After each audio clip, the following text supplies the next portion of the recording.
Continuamos en la UNED en el curso de Filosofía, Historia de la Filosofía.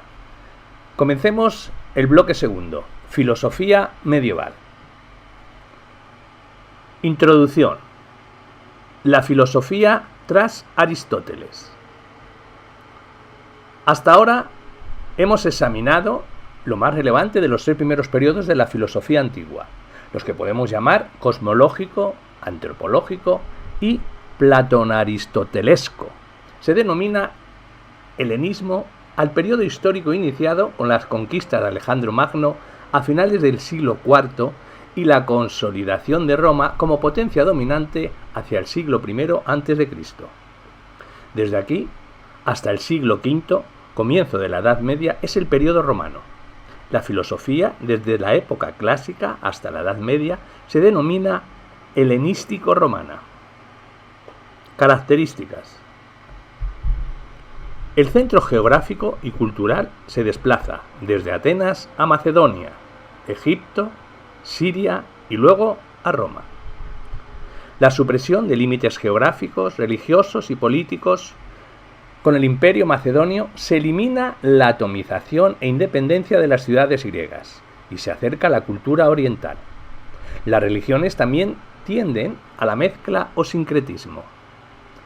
Es un periodo de crisis y duda, ocasionadas por la transformación vertiginosa de la sociedad, de polis a reinos helenísticos, provincia romana, caída de Roma, 4 manifestaciones políticas y culturales muy diferentes sucediéndose con rapidez.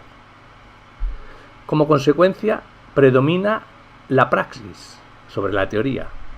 Es un periodo de poca originalidad filosófica, hay pocas aportaciones nuevas.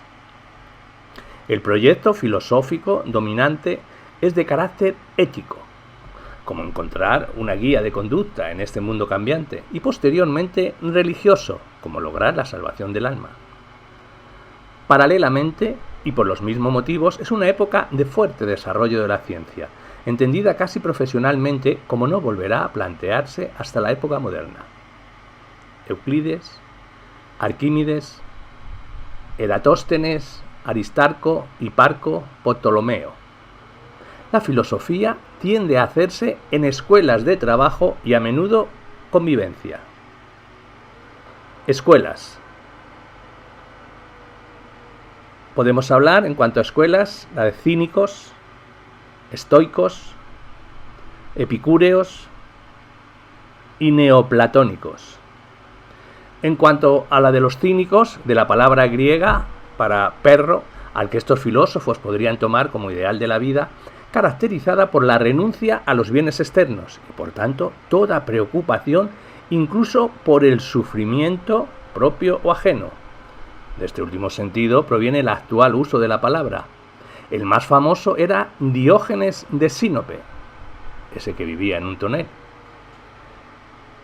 En cuanto a la escuela de los estoicos, esta es de herencia cínica, pero fundamentalmente centrado en el control de los sentimientos y pasiones y la aceptación del destino como guía fiel e ineludible.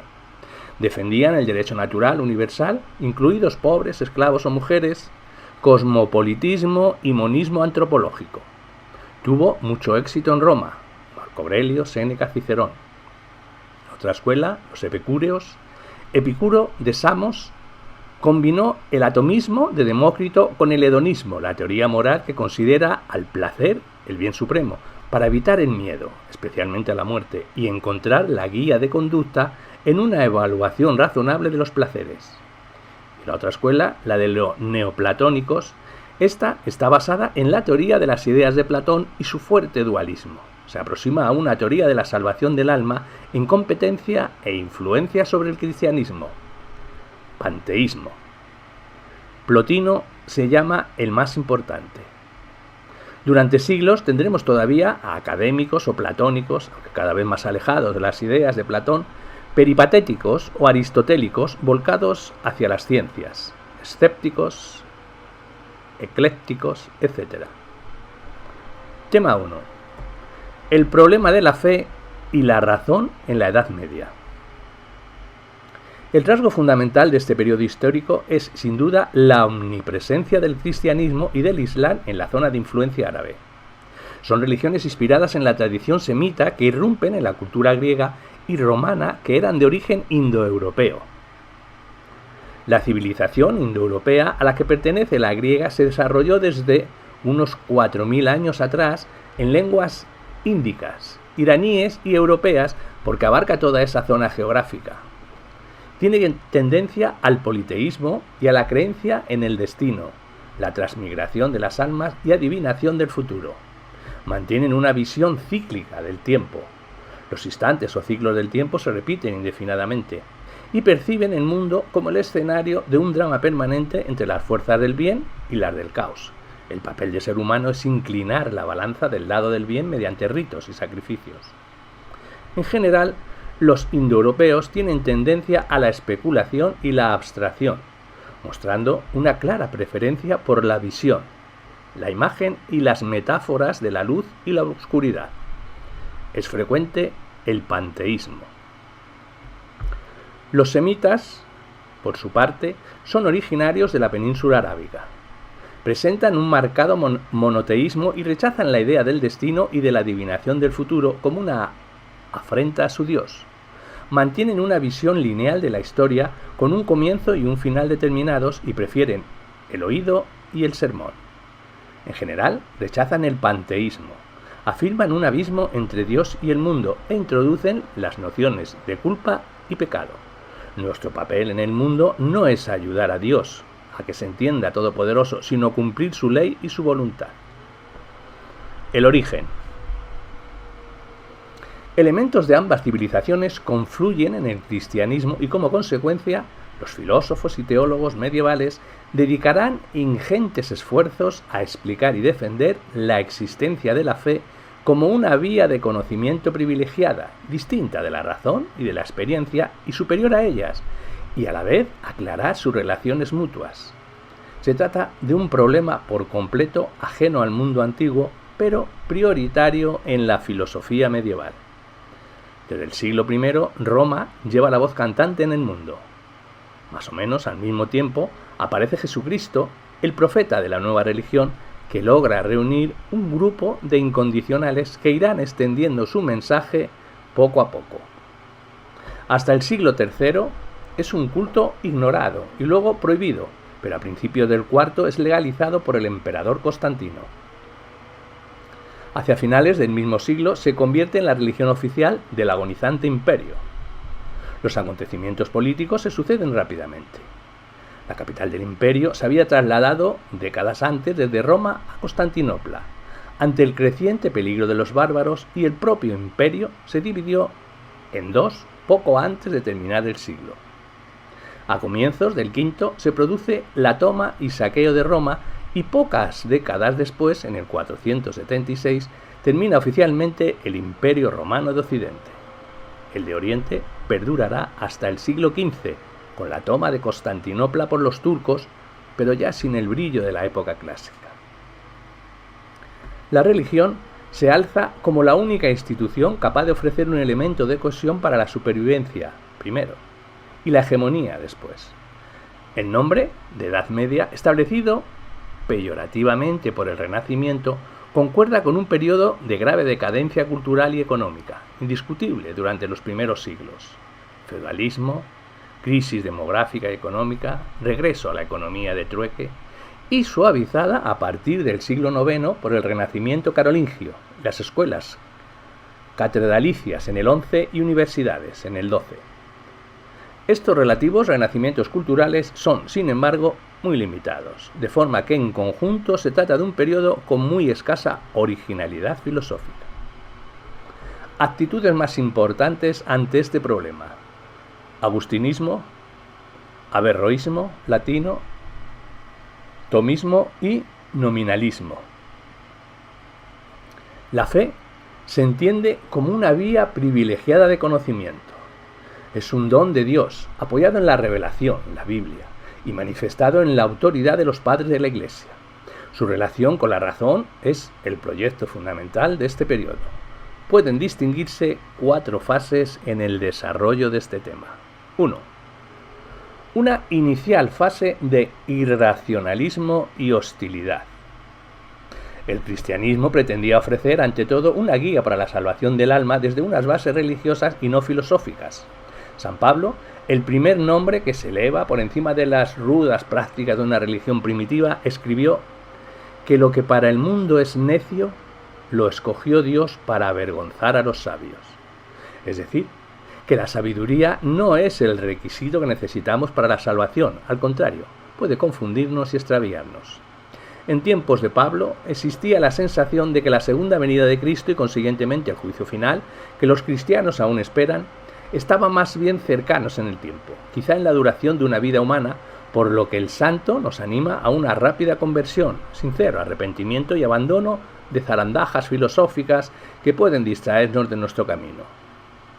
Un teólogo del siglo III, Tertuliano, popularizó una expresión paradójica que expresa este rechazo de la razón en favor de la infalibilidad de la fe. Credo quia absurdum, creo en la muerte y resurrección de Cristo, precisamente porque es absurdo, desde el punto de vista racional.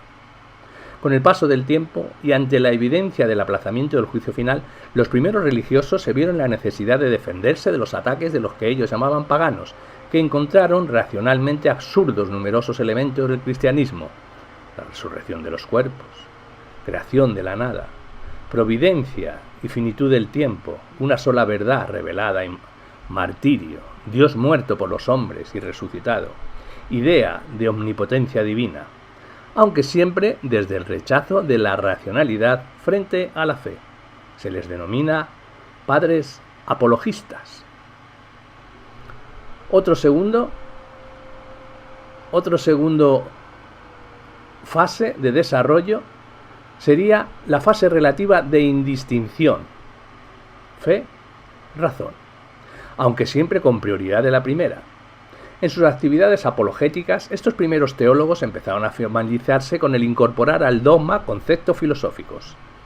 San Agustín de Hipona, 354-430, perteneciente a una generación de teólogos denominados grandes padres de la Iglesia por su aportación en la consolidación del núcleo doctrinal del credo, adapta el platonismo a las escrituras. Por ejemplo, acepta la teoría de las ideas, pero la sitúa en la mente de Dios, por lo que se suaviza la hostilidad inicial hacia la filosofía. La fe y la razón son dos caminos a disposición del alma para conocer la verdad. Una es superior, una es inmediata e infalible, pero las dos proceden de Dios y tienen características similares. Recuerden ustedes la noesis platónica, puramente racional, pero inmediata y perfecta como la fe.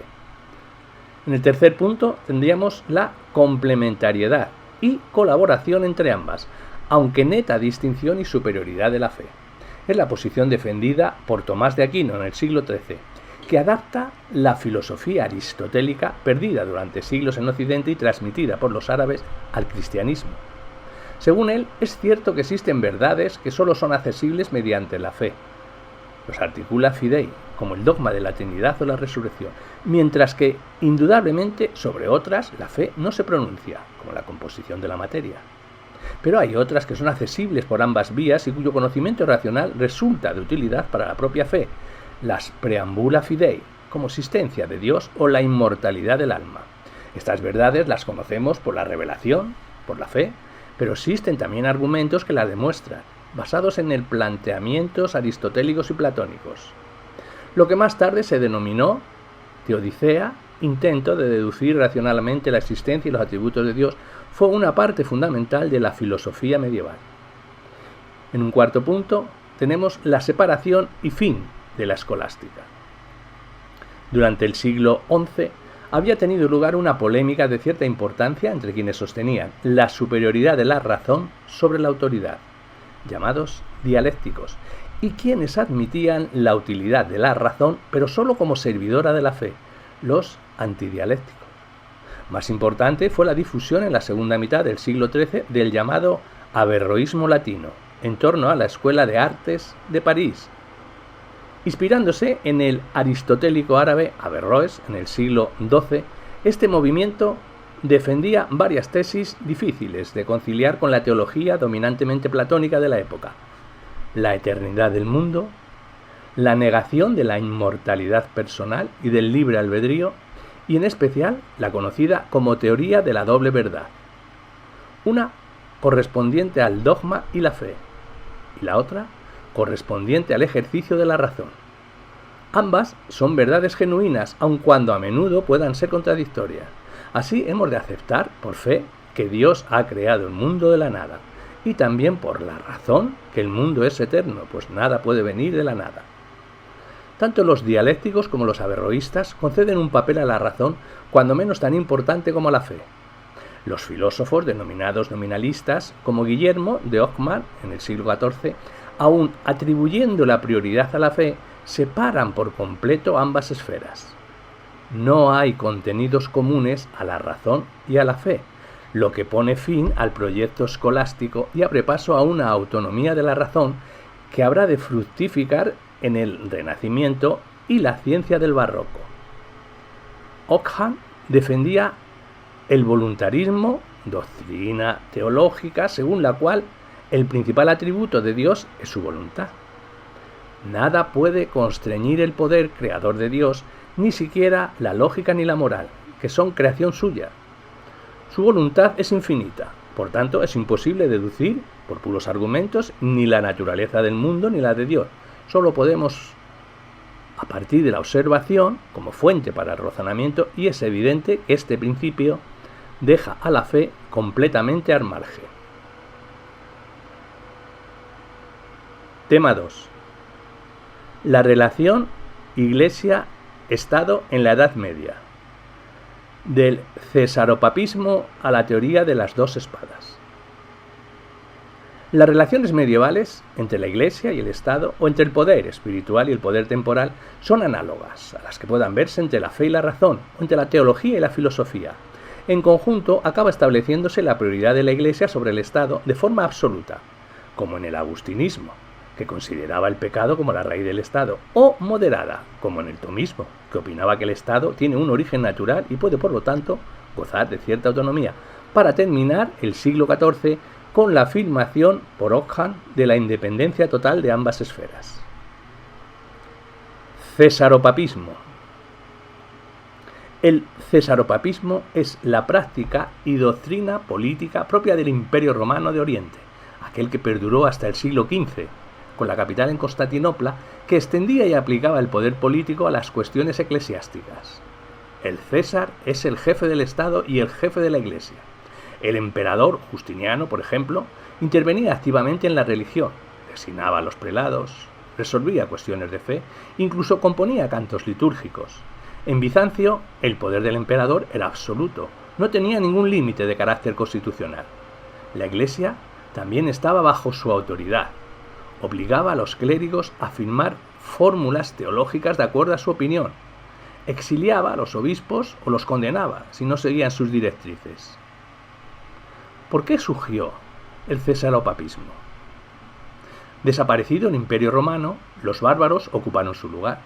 Estaba gestándose una nueva época, el nacimiento de Europa, que está unido indefectiblemente a la Iglesia. En medio del caos, los emperadores vieron en la Iglesia una organización estable y le prestaron apoyo institucional y económico. Este préstamo se cobró mediante su influencia sobre la Iglesia. A diferencia de la Iglesia de Occidente, en Roma, la Iglesia católica, de habla griega, que más tarde se llamó Iglesia griega ortodoxa, se vio gravemente debilitada por su lucha contra el arrianismo y otras herejías y por una cantidad de graves controversias teológicas que no perturbaron tanto al Occidente. El cesaropapismo en Occidente se inició cuando el Papa León III, en el siglo IX, coronó al rey de los francos y lombardos y además patricio de los romanos como emperador del que será conocido como Imperio Carolingio, del 800 al 843. Carlomagno, originando un apoyo mutuo entre la Iglesia y el Estado. La teoría de las dos espadas. Esta mutua integración irá dando paso a la situación inversa, a la preponderancia del Papa sobre el emperador, aunque en permanente polémica con este. La querella entre las autoridades seculares y eclesiásticas se inició en el 1075 y con alternativas que concluyen el siglo XIV. El punto de partida fue la teoría de las dos espadas o de ambas espadas, en latín utrumque gladium, que resumía el pensamiento de la patrística. Se trata de la interpretación dada por el Papa Gelasio I en el siglo V al símbolo de las dos espadas, tomando de un oscuro pasaje del Evangelio de Lucas, según la cual la sociedad humana, por disposición divina, tenía dos autoridades, la civil y la eclesiástica. Las espadas no podían estar en una sola mano, correspondiendo una a la potestad secular y la otra a la espiritual, que se debían recíproca protección. No se trataba en absoluto de una separación entre la Iglesia y el Estado. Al contrario, el agustinismo mantenía la doctrina de la plenitudo potestatis, en latín, la totalidad del poder, la doctrina por la que se atribuye al obispo de Roma, es decir, al Papa, el primado monárquico y jurisdiccional sobre todas las restantes iglesias. Su fundamento bíblico es un pasaje del Evangelio de San Mateo: tú eres Pedro, y sobre esta piedra edificaré mi iglesia, y te daré las llaves del reino de los cielos, y todo lo que atares en la tierra será atado en los cielos, y todo lo que desatares en la tierra será desatado en los cielos. La consecuencia final es que la espada secular debe estar subordinada a la eclesiástica.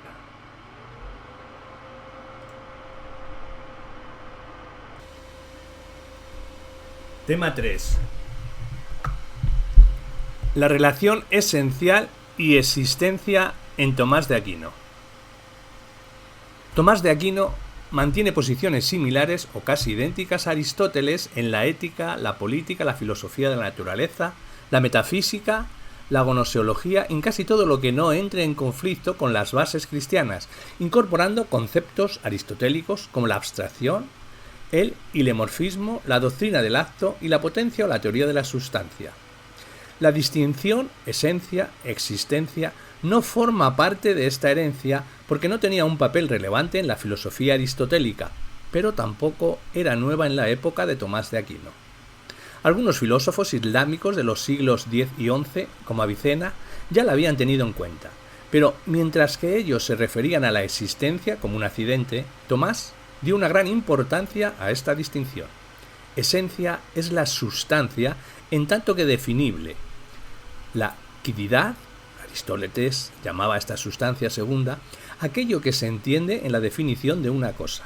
De este modo, las cosas materiales sensibles son esencialmente compuestos hilemorfónicos. La existencia es el acto de ser. Se dice que una cosa existe cuando es actual, no cuando está en potencia. La existencia es la actualización de la esencia. Esencia es el componente potencial metafísico o la posibilidad lógica abstraída por análisis de una cosa, lo que es, mientras que existencia es el acto por el cual la esencia tiene ser. Toda esencia puede ser entendida sin entender su existencia actual, pues puedo comprender lo que es un hombre o un fénix y no saber, sin embargo, si existen en la naturaleza. Es manifiesto, por tanto, que la existencia es diferente de la quididad, a menos que exista algo cuya esencia sea la existencia. De ente et essentia. Además, de forma y materia y acto y potencia, los seres finitos están compuestos de existencia y esencia. Mientras la distinción entre esencia y existencia en Dios es puramente mental, en las cosas finitas no es solo mental, sino que es real. La existencia les viene a los seres finitos de fuera y forma, junto con la esencia, un ser compuesto y el acto por el cual tiene que ser. Existencia. Una esencia es causado. La causa es externa a la cosa misma. En otras palabras, las sustancias finitas, al contrario que Dios, no implican su propia existencia, son contingentes. En cambio, Dios existe de modo necesario, porque en él esencia y existencia forman una unidad indistinguible. La concepción de la esencia se modifica con respecto a la concepción aristotélica. Para Aristóteles, la esencia venía representada exclusivamente por la forma. Para Santo Tomás, la esencia de los seres contingentes comprende también la materia, y la esencia de los seres espirituales se identifica exclusivamente con la forma, ya que carecen de materia. Se establece pues una separación radical entre Dios y el mundo, haciendo del mundo una realidad contingente, es decir, no necesaria, y que debe su existencia a Dios, único ser necesario. Por lo demás, en la medida en que la existencia representa el acto de ser estable, una primacía de ésta sobre la esencia. Esta identificación del ser con la existencia le permitirá a Santo Tomás hablar de seres constituidos por formas puras, como los ángeles y Dios, distinguiéndose en que los ángeles reciben también la existencia de Dios. Le es posible entonces admitir sustancias inmateriales, lo que desde una posición estrictamente aristotélica resultaría difícilmente sostenible. La existencia es lo más profundo e íntimo en una cosa.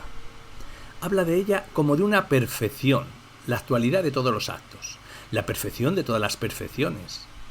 Es el fundamento de la esencia y no uno de sus atributos, puesto que sin el acto de existencia la esencia no tendría ser. La primacía metafísica otorgada por Tomás de Aquino a la existencia frente a la esencia les ha situado como un precedente del existencialismo moderno de Jean-Paul Sartre y compañía.